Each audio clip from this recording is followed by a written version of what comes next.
ராமேஸ்வரத்திலிருந்து கடலுக்கு சென்ற மீனவர்கள் 32 பேரை இலங்கை கடற்படை சிறைப்பிடித்தது. 5 படகுகளுடன் 32 மீனவர்களை தலைமன்னார் கடற்படை முகாமிற்கு அழைத்து சென்று விசாரணை.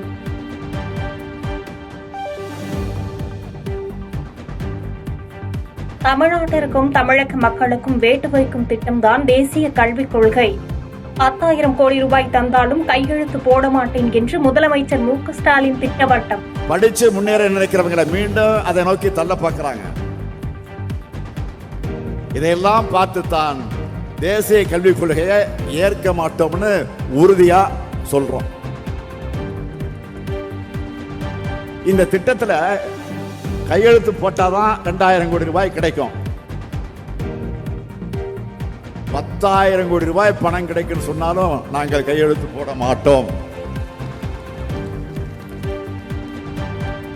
2,000 கோடி ரூபாய்க்காக பணத்துக்காக இன்னைக்கு நாங்கள் கையெழுத்து போட்டா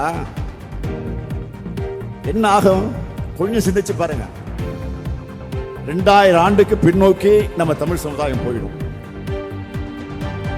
இந்தியை திணிக்க நினைத்தால் தமிழருக்கு என்றொரு இனம் உண்டு, தனியே அவருக்கு ஒரு குணம் உண்டு என்பதை காட்ட நேரிடும். மத்திய அரசு நிதியை கொடுக்காவிட்டாலும் கல்வி திட்டங்களை செயல்படுத்துவோம் என்று முதலமைச்சர் மு.க. ஸ்டாலின் உறுதி.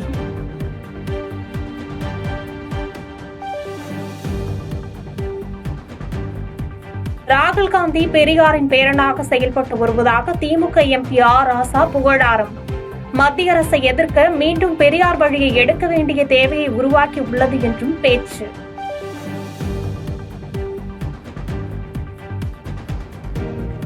தமிழ்நாட்டில் உள்ள அனைத்து சகோதரிகளுக்கும் மாதந்தோறும் சீர்வரிசை வழங்குகிறார் முதலமைச்சர் மு.க. ஸ்டாலின். மகளிர் உரிமை தொகையை சீர்வரிசை என பெருமிதத்துடன் சுட்டிக்காட்டி பொதுப்பணித்துறை அமைச்சர் ஏவ வேலு பேச்சு.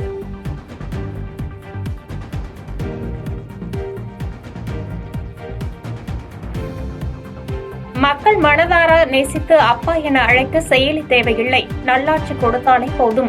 அப்பா செயலி தொடங்கியுள்ள முதலமைச்சர் குறித்து நாம் தமிழர் கட்சி ஒருங்கிணைப்பாளர் சீமான் கருத்து.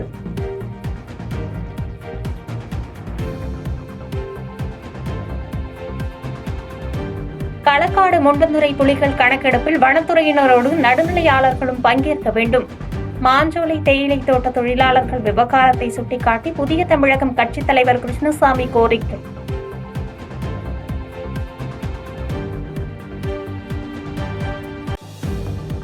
இந்திரா காந்தி குறித்த பேச்சுக்கு பாஜக அமைச்சர் மன்னிப்பு கோர வலியுறுத்தல்.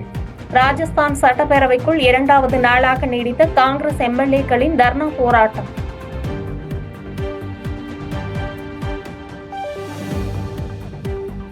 கர்நாடகாவில் மொழி பிரச்சனையால் 2 மாநிலங்களை சேர்ந்த ஓட்டுநர் நடத்துனர் மீது தாக்குதல். கர்நாடகா மகாராஷ்டிரா இடையே பேருந்து சேவை நிறுத்தம், பயணிகள் கடும் அவதி.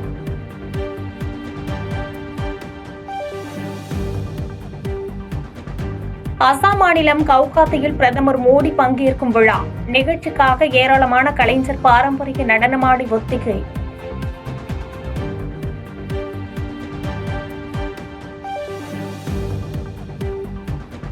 நல்லெண்ணத்தின் அடிப்படையிலேயே அமெரிக்காவின் நிதி இந்தியாவில் அனுமதிக்கப்பட்டது. மத்திய வெளியுறவுத்துறை அமைச்சர் ஜெய்சங்கர் விளக்கம்.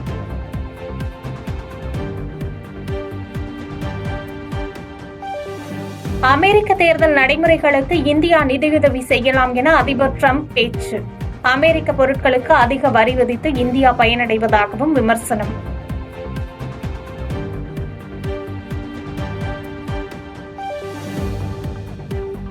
ஐசிசி சாம்பியன்ஸ் டிராபி கிரிக்கெட் தொடரில் இங்கிலாந்தை வீழ்த்தி ஆஸ்திரேலிய அணி அபார வெற்றி. ஜோஸ் இங்கிலீஷின் அதிரடி சதத்தால் இமய இலக்கை எட்டிப்பிடித்து அசத்தல்.